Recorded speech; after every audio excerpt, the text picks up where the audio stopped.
Hey guys, today I'm going to show you how to use the word bank tool.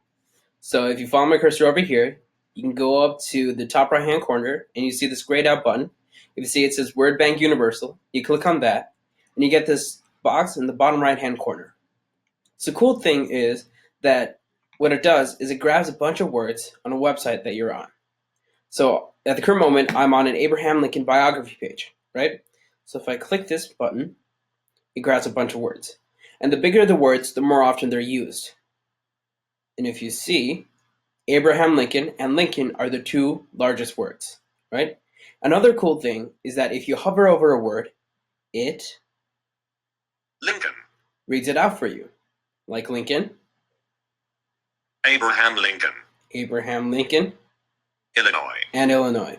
So another cool thing you can do is if this seems like a lot of words to you, you can click these three little dots on the little box right here, go down to number of words, and slide up and down how many words you want. So right now I had it set at the maximum. Let's put it at the minimum. See, and it greatly reduces the amount of words there are. And also, let's go back to maximum.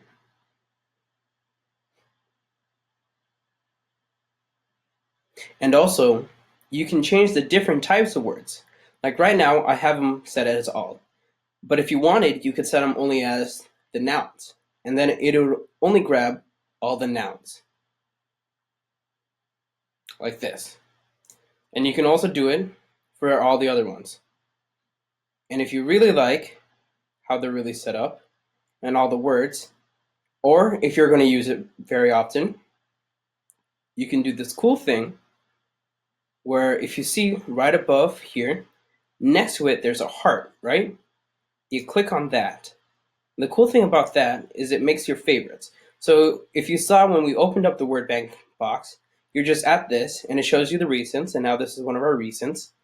And sometimes when you want to use this very quickly and you don't have it, you can go to this heart page right here, and this is your favorites. So these are a couple of your favorite words from this one page. Not that hard. Pretty simple, right? Yeah. See you next time.